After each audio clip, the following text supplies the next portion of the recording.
একদম টাটকা বশীকরণ দারুণ কাজ। আপনি শুধু দুধের দিকে তাকিয়ে ৩ বার মন্ত্র বলবেন, ৩ টি ফু দিবেন। আপনার কিছু করতে হবে না। সে নিজে থেকে আপনার কাছে আসবে এমনকি বলবে, "চলো আমরা মিলন করি।" একেবারে গ্যারান্টিযুক্ত হয়ে যায়। যদি আপনি সঠিকভাবে করতে পারেন। মন্ত্র আপনাকে শিখতে হবে যেকোনো রবিবার দিন। এটা শনিবার বা মঙ্গলবার দিন শিখলে হবে না। একেক মন্ত্রের একেক বিদ্যার একেক নিয়ম রয়েছে। যেভাবে বলব সেভাবে যদি করতে পারেন, আপনার টেনশন নেই।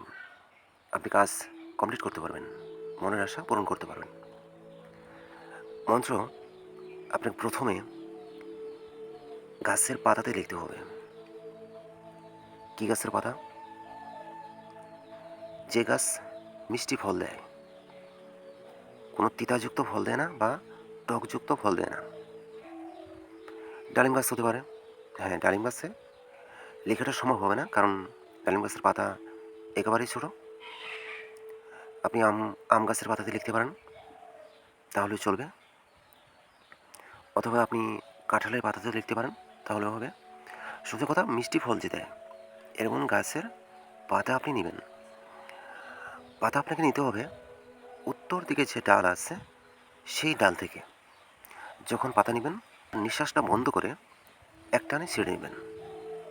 বাস এতটুকুই। এটা পারবেন এমন কোনো কথা নেই। একদম টাটকা বশীকরণ, দারুণ কাজ। কাজ করলেই বুঝতে পারবেন। পাতা নিয়ে আপনি চলে আসবেন।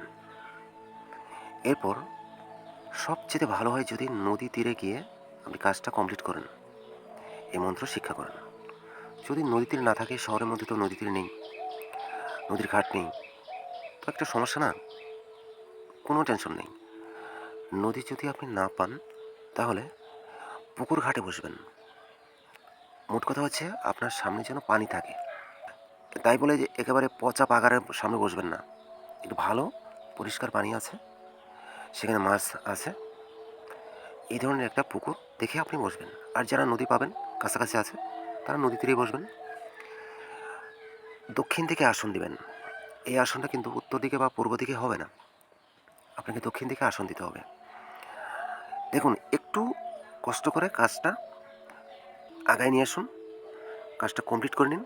এরপর শুধুমাত্র তাকিয়ে মন্ত্র পড়বেন ৩ বার, আপনার কাজ হয়ে যাবে। দক্ষিণ দিকে আসন দিলেন, সামনে আগরবাতি ধরিয়ে দিলেন। দেখেন, আগরবাতি কিন্তু ধরাবেন। এটা মন্ত্রবিদ্যার একটা ভোগ।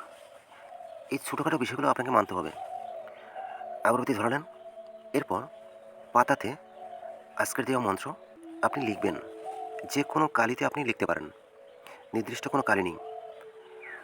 এই যে আপনি পাতাতে মন্ত্র লিখবেন, লেখার সময় কারোর সাথে কোনো কথা বলবেন না। অন্যদিকে কোনো মনোযোগ দিবেন না। পাতাতে লেখা শেষ করবেন। লিখার পর যে পাতাতে আপনি মন্ত্র লিখলেন, যে মন্ত্র লিখলেন, সেই মন্ত্রই ২১ বার পড়বেন, ২১টি ফু দিবেন পাতাতে। এরপর এই পাতা পানিতে ভাসিয়ে দিবেন। বাস, আপনার কাজ এতটুকুই। মন্ত্র কিন্তু মুখস্থ করে নেবেন। আপনি পাতার কাজ শেষ করে ওখানে বসে মন্ত্র মুখস্থ করে নেবেন। এবার আপনার কাজে খাটানোর পালা। আপনি যার উপর এই ক্রিয়াটা করবেন, তার কাছাকাছি চলে যান। এবার তার দুধ টার্গেট করুন। দুধের দিকে লক্ষ্য দিন। একেবারে চাতক পাখির ন্যায় তাকান। এরপর মনে মনে মন্ত্র বলতে স্টার্ট করুন। একদমই ৩ বার মন্ত্র বলবেন, ৩টি ফু দিবেন। ওইখানে দাঁড়াবেন, ওইখান থেকে যাবেন না। ১ থেকে ২ মিনিটও লাগবে না। সে নিচে এসে আপনার কাছে উপস্থিত হবে এবং বলবে, "চলো আমরা মিলন করব।" একেবারে টাটকা বশীকরণ, দারুণ কাজ। আশা করি বুঝতে পেরেছেন। সবাই ভালো থাকেন।